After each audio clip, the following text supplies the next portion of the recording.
Thousands of American troops died during the Normandy invasion 68 years ago. Many were buried right there, never to be seen again by their families. But one gravesite has actually expanded the family of a soldier, an Army sergeant who never got to know his only child. Mark Holmberg went to Henrico County to hear the story about that only child and her new siblings. Well, my dad was Staff Sergeant Harry F. Snyder. He was 29th Division, 115th Regiment, 1st Battalion, Company C, better known as Charlie. Landed on Omaha Beach in the second wave. He was wounded July 12th and died of wounds July 13th in the campaign to take St. Lo. He left the country when I was 2 weeks old. Ann Snyder was an only child. Her mother refused to talk about her soldier husband, who died 3,000 miles away from home. No, my mother told me nothing. I think I was about 7 or 8 until I figured out that the picture that sat on the end table was my dad. But when Ann got older, she started researching the man on the end table. She was able to find his service history. She got his medals, which included 2 Bronze Stars. But it was still a nagging, empty memory.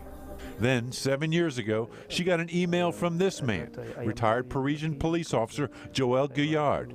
He and his wife had moved to Normandy and opened a bed and breakfast just 2 clicks from Omaha Beach. Guyard joined the Army of Volunteers, caring for the graves at that vast cemetery. American soldiers who have to come in Normandy, who have given life for my country.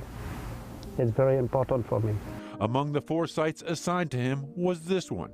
A friend helped him research it and track down the sergeant's only descendant. 3 years ago, Ann flew over. The day I actually met Joel, he was waiting at the airport. He opened his arms and I walked into them. She and her new brother went to her father's gravesite. And he is very real to me where he was not before. I see the man in my head.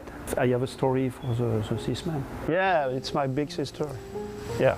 He's my little brother. Yeah. Now comes her chance to make his dream come true. His father had always spoke lovingly of his visit to America, his tour of this country's beginnings in Jamestown, Yorktown, and Williamsburg. Of course, Ann welcomed him to her home and showed him the sights. Well, America is beautiful. The people are wonderful. It's beyond a friendship or someone who looks after my father's grave. It's way beyond that. And I think the same goes for his wife. They truly are my family. With Ann and Joel in Henrico County, Mark Holmberg, CBS 6 News. Beautiful story.